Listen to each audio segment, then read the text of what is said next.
Genesis 17 vers 1 tot 27. God verander die naam van Abraham en stel die besnydenis in. Toe Abraham 99 jaar oud was, het die Here aan Abraham verskyn en vir hom gesê: Ek is God die Almagtige, wandel voor my aangesig, dan sal jy opreg wees. En ek wil my verbond sluit tussen my en jou buitengewoon vermeerder. Toe val Abraham op sy aangesig en God het met hom gespreek en gesê: Wat my aangaan, kyk, my verbond is met jou en jy sal die vader van 'n menigte van nasies word. Daarom sal hulle jou nie meer Abraham noem nie, maar jou naam sal wees Abraham, want ek maak jou 'n vader van 'n menigte van nasies. En ek sal jou buitengewoon vrugbaar maak.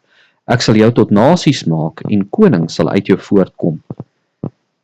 En ek sal my verbond oprig tussen my en jou nageslag na jou en hulle geslagte as 'n ewige verbond om vir jou 'n God te wees en vir jou nageslag na jou. En ek sal aan jou en jou nageslag na jou die land van jou vreemdelingskap gee, die hele land Kanaan, as 'n ewige besitting, en ek sal vir hulle 'n God wees. Verder het God aan Abraham gesê: Maar jy moet my verbond hou, jy en jou nageslag na jou, van geslag tot geslag.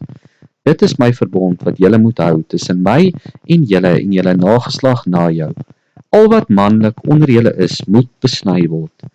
Julle moet aan die vlees van julle vooruit besny word, en dit sal 'n teken wees van die verbond tussen my en julle. 'n seentjie van 8 dae, dan moet onder julle besny word. Al wat manlik is in julle geslagte, die wat in jou huis gebore is, en die wat enige vreemdeling met geld gekoop is, wat nie van jou geslag is nie. Die wat in jou huis gebore en wat met jou geld gekoop is, moet sekerlik besny word. So moet dan my verbond in julle vlees wees as 'n ewige verbond. En wat manlik is en die vooruit het, wat nie aan die vlees van sy vooruit besny is nie, die siel moet uit sy volksgenote uitgeroei word. Hy het my verbond verbreek. Verder het God aan Abraham gesê: Sarai, jou vrou, moet jy nie Sarai noem nie, maar haar naam sal Sara wees. En ek sal haar seën en jou uit haar ook 'n seun gee. Ja, ek sal haar seën sodat sy tot nasie sal word. Konings van volke sal uit haar voortkom. Toe val Abraham op sy aangesig.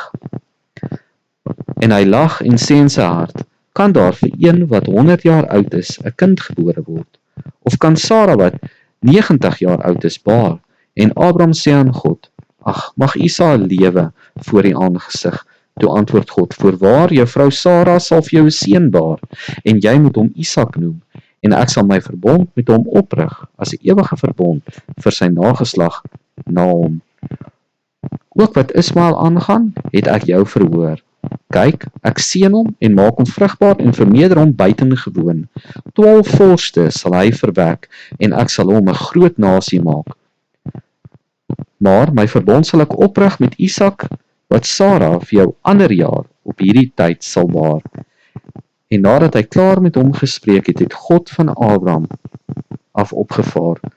Daarop neem Abraham sy seun Ismael en almal wat in sy huis gebore is, en almal wat met sy geld gekoop is, almal wat manlik was onder die mense in die huis van Abraham, en hy het die vlees van hulle vooruit nog op daardie selfde dag besny, soos God met hom gespreek het.